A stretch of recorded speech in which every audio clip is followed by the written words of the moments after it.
สบายดีน้องพี่น้องเฮาอยู่ครับเจ้าสร้างทรายเนาะมื้อนี้ก็สิมาดัดแปลงรถไถเฮาคือเก่าเนาะสำหรับคันโฟวินเฮาเนาะเมื่อวานนี่ก็บ่ได้เฮ็ดมื้อนี้ก็สิมาเฮ็ดคือเก่ามื้อนี้ก็สิมามั่างเฟืองท้ายตัวนี้เนาะคือสร้างทรายเว้าไว้เนาะว่าสิม่างออกมากวดเช็คเบิ่งเนาะแล้วก็สำหรับหน้าแป้นล้อนี่เนาะเฮาสังเกตได้ว่ามันบ่ซึ่งกันเนาะมันบ่ซึ่งกันหน้าแป้นล้อของเฟืองท้ายนี่กับของโกงเกียร์เฮาเนาะมันบ่ซึ่งกันมันบ่ซึ่งกันก็เลยว่าสิได้ทำการม่างออกมาเดี๋ยวก็สิแทรกเบิ่งก่อนว่าเขาต้องต่อออกอีกส่ำใดเพื่อให้มันได้ระดับเท่ากันเนาะมันบ่ซึ่งกันทั้งสองข้างเลยทั้งสองข้างเลยข้างนึงสิลุบหลายกว่าข้างนั้นอีกบ่ซึ่งกันบ่ฮู้ว่าทางทางเก่าเพิ่นแทรกวิธีใดเนาะเพราะว่าโค้งแต่ละโค้งก็คันว่าโค้งแคบก็ช่วงฐานล้อก็น่าสิกว้างเท่ากันคันว่าโค้งที่ว่ามีฐานล้อแคบก็ได้แต่ว่าคือเพิ่นตัดอยากแคบกว่าเนาะเพิ่นเฮ็ดอยากแคบกว่าก็เลยว่าต้องได้ต่อออกอีกอ่ะแล้วเราจังมาเบิ่งนำกันเติมอีกบัดหนึ่งหลังจากที่เราวัดแทกตัวนี้แล้วเนาะวัดแทกเอาระดับของเราสิต่อหน้าแป้นให้มันเสมอกันจากเส้นแล้วครับก็ได้ถอดออกมาแล้วเผาถอดออกมาทั้งสองข้างละถอดออกมาอยู่ทั้งสองข้างยังเหลือแต่เฟืองท้ายเนาะบ่ทันได้มางออกเนาะเพราะว่าเขาสิได้พักเที่ยงก่อนนะครับเช้าเฮาถอดออกกันยากเติมเนาะเพราะว่าหันน็อตไปเลยน็อตมันลุย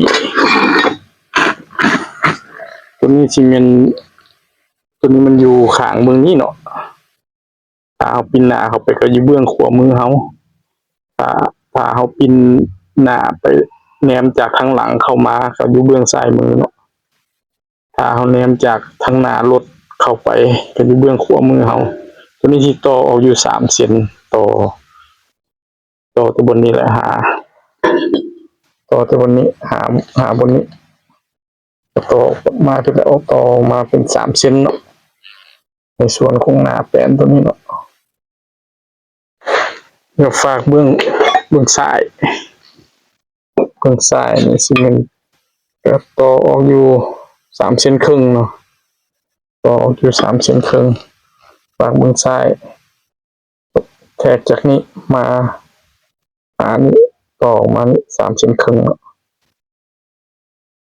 ช่วงเช้าเขาก็สิได้ประมาณนี้ว่าน็อตลุยหันน็อตยากก็เลยว่ามั่งบูเบิร์ตมั่งซาก็สิประมาณนี้เดี๋ยวตอนสวยเขามาเฮ็ดเติมอีกได้ซ้ำใดเขาก็จังสิถ่ายให้พี่น้องเขาเบิ่งเติมอีกนำกัน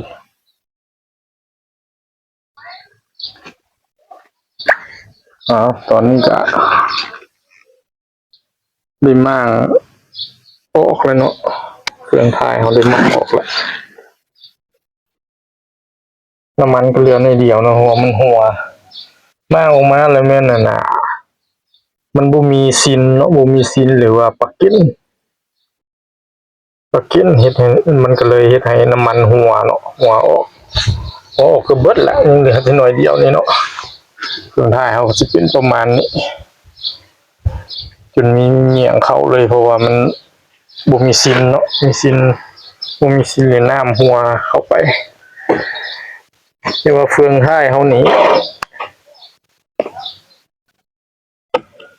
คือมี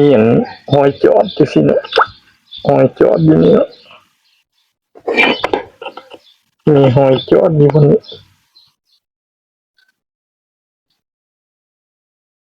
ยังไม่จอดอยู่บนนี้เนาะ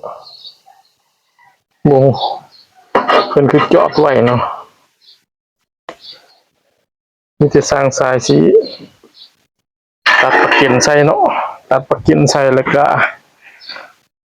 น้ำไม้เติมน้ำมันหั่นล่ะเติมน้ำมันเราก็ได้มางออกมาแล้วก็สิประมาณนี้แก้วเฟืองมันยังถือว่ายังดีเนาะแก้วเฟืองสร้างสายเสกมึงถือว่ายังดีหลาย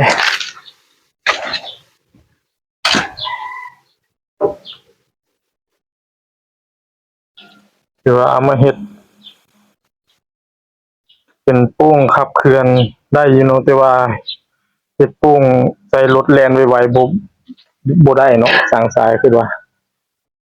เพราะว่ามันเป็นลักษณะเฟืองดอกจอกเก็บลมหน่อยหนึงแต่ว่าเอามาเฮ็ดเป็นโป้งขับเคลื่อนรอบซ่าๆได้อยู่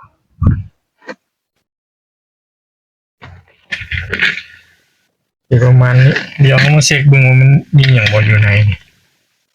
โอ้มีเศ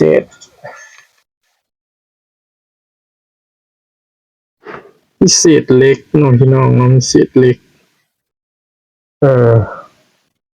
ก็สิได้อนามัยออกเบิดๆแล้วมีเศษเล็ก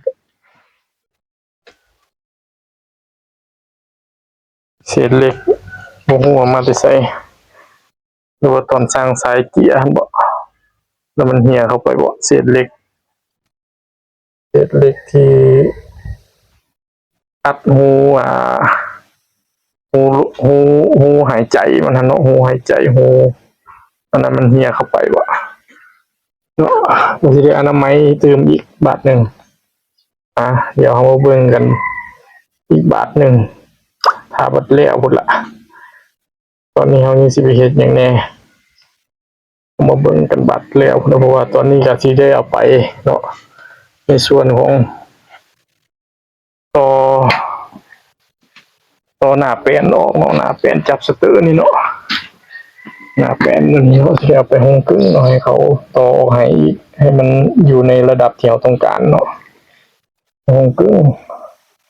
นี่ก็คือสิบ่ทันได้ประกอบเทื่อคือสิเอาไปห้องกึ่งก่อนจังสิได้เอามาประกอบบัดเดียวแล้วก็ซื้อน้ำมันมาเติมใส่